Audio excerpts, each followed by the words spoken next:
As I said, Parliament's back last week before the May break. Let's go let's go there now for the headlines. Trudy McIntosh. Australia's lowest paid workers could be in line for another wage boost backed by the Albanese government. For the third year in a row, Labor will argue the minimum wage should keep up with inflation without naming a dollar figure. Last year, workers were awarded an 8.6% rise. It's not expected to be that high this year, with inflation dropping down to 3.4% in the year to January. We know that cost of living pressures disproportionately impact people on the lowest incomes. That's why we are enthusiastic backers of the low paid in our country. Business groups say the number needs to be much lower than inflation. Inflation is coming off and productivity has been incredibly weak. If you put all of those things together, we will be making a submission, I think, of an increase of not more than 2%. The wage boost will kick in from July 1, the same time as the revamped Stage 3 tax cuts. But in its submission, the government argues the wages increase should not be moderated by tax relief. Another round of energy bill relief could be on the cards in the upcoming May budget. More than 500 households a week have fallen into electricity hardship since the 2022 election. The Treasurer has flagged more help could be on the way for Australians struggling to pay the bills. Well, that's under consideration. We've made it clear that there are a range of options available to the government, whether it's another round of electricity bill relief or other ways that we could help ease some of these cost of living pressures. Prime Minister promised on 100 occasions to the Australian people before the election that he would cut power prices by $275. Will the Prime Minister apologise to these struggling families? He was a part of a government that had 22 policies but didn't land one. Support slides for Labor again in the latest news poll, raising the prospects of a minority government after the next election. Labor's primary vote dropped to just 32%, now lower than where it was at the last election. The coalition support up to 37%. The two-party preferred also narrowed, Labor's lead 51 to 49. Meanwhile, minority government the reality for Tasmania. The Liberals under Jeremy Rockcliffe expected to fall short by 3 seats. They won't get Green support, so it's Jackie Lambie network or bust. What I want to see first and foremost is them putting Tasmania first. Trudy McIntosh, Sky News, Canberra. As always, on a Monday, for his take, National Editor for The Australian, Dennis Shanahan. A very defensive government, I thought, today in Question Time, Dennis, on the issue of energy. Now, I'll get to that in a moment, but news poll shows, I think, why they're so defensive.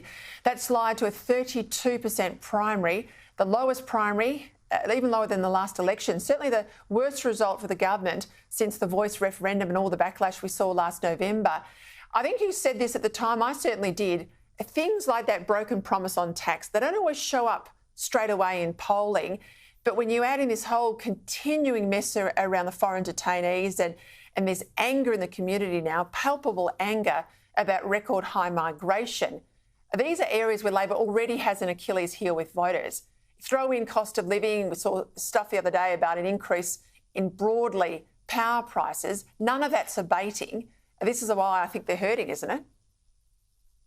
Well, it's always a mistake to read a poll, a change in a poll, as something that has happened, affected it in the last couple of weeks.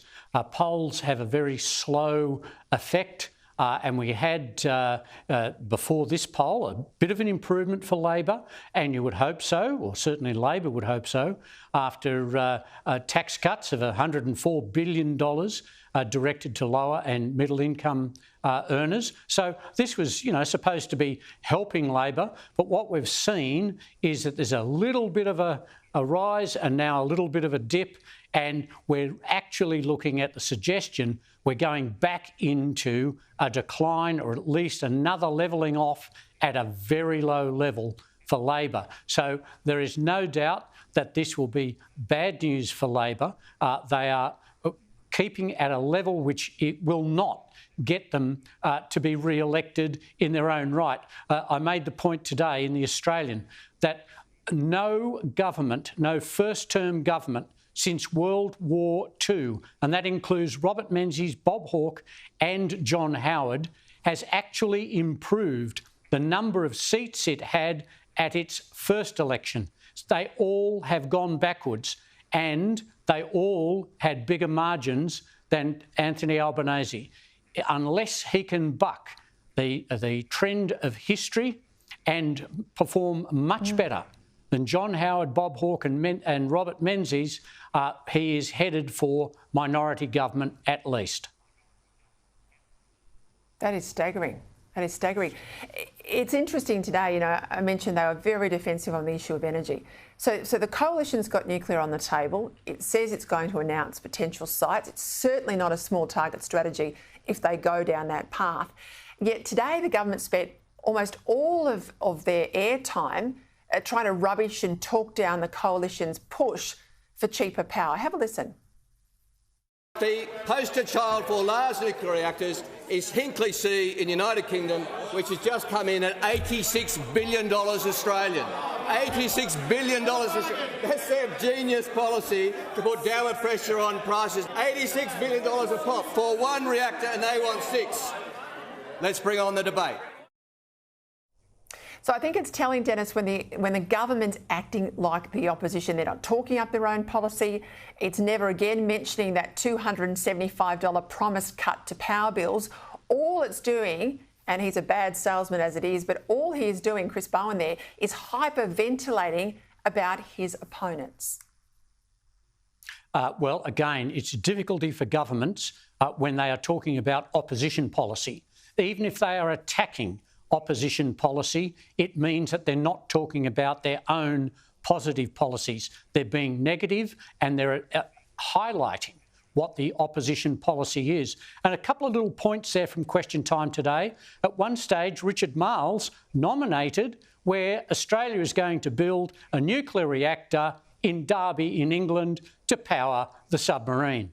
As well, when the Prime Minister was saying, oh, there's not one over there on the coalition branches, the seats, who would actually volunteer to have a nuclear power station in their electorate, someone called out, I will, bring it on. So what we're seeing is that the government is playing on the coalition's, the opposition's territory, and over a long period of time, no matter how effective that argument is, there is going to be an erosion of the government position and a build of the opposition position. You picked up the same point that I picked up too about that spruiking from Marles. They don't like nuclear, but they're basically building a nuclear power reactor in the UK with taxpayer funds that will come back here and be put inside our submarines. I'll come to that a bit later in the show. Talk to me about Tasmania, because I watched those numbers play out on Saturday night. Libs ahead, Labor close but no cigar. Rockcliffe now, the current Premier, is trying to negotiate with what could be a crazy crossbench. Let's not read too much into it because it's Hare Clark. It's not a system that translates to the mainland, but I listened to Jackie Lambie. She gets her supporter base from broadly the centre-right. She looked and sounded to me like Oakeshott and Windsor back in 2010, finding a way that she can hang on to say, I can't support the Liberals. She's using the stadium, of course. Where do you think this is going to go? Oh, look, I think that the Tasmanian election is difficult to drew any sort of comparison with federal, so I wouldn't go too far with that. As far as Jackie Lambie is concerned, I think she has developed into a shrewd politician. She's talking up her price, like Brian Harradine, a famous Tasmanian independent who ensured that Tasmania got everything. She knows her political survival and the political survival of her party at a state level in Tasmania depends on looking after Tasmania. I wouldn't be surprised that she will get the best deal she can for Tasmania, for her party, and end up in a coalition with the Liberals. The other side of this, of course, federally, is Labor can take no heart from it. Again, like the federal primary poll in Newspoll, very low, too low to get into government. But at the same time, this also demonstrates for Peter Dutton the weakness of the state Liberal Party machines.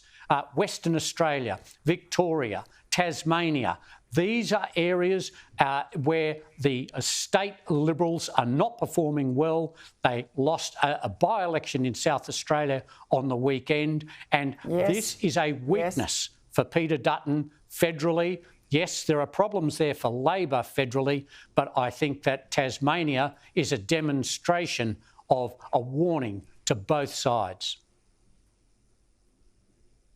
And I just want to underscore that point for viewers at home. I mean, parties need to be in government at a state level for the infrastructure to improve, to be as strong as it needs to be, to then boost your chances of getting government in Canberra. And of course, in so many of those states, Dennis, where the Libs have got in, like Victoria and South Australia, they've only lasted a term, then they've been turfed out.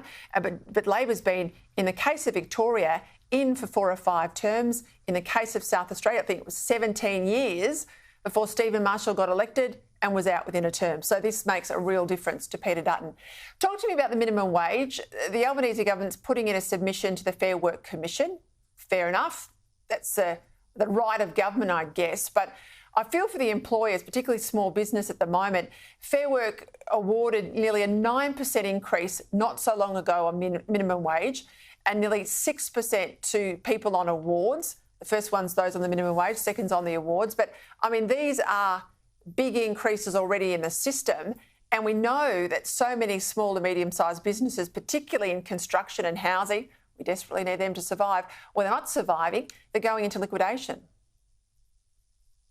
Well, I think when Jim Chalmers started talking about the minimum wage submission from the federal government, and look, let's also not lose sight of the fact that people on the minimum wage is not actually a very large part of the working population. Certainly the awards are far more important. But even given that, Jim Chalmers was trying to say we are going to, as a government, argue for more money for people on a minimum wage. But he was also being careful because he knew if he pushed too hard, and he didn't give a figure, he only talked about inflation. We have another inflation figure coming. But he also knew that the ACTU submission was coming out, which has gone for a figure of more than 5%. So I think that Jim Chalmers, trying to keep inflation under control, trying to say to low-income workers, we're on your side, is caught between a rock and a hard place where he's got to try and say, we'll give you as much as we can, but we can't give you too much, and it may actually be less than what the ACTU is suggesting. So I think Chalmers on a high wire act here, trying to balance things, and there is no doubt wage rises are continuing to pressure business and continuing to put away the prospect of a mortgage rate relief. And that's a worry too. Dennis Shanahan, thank you as always.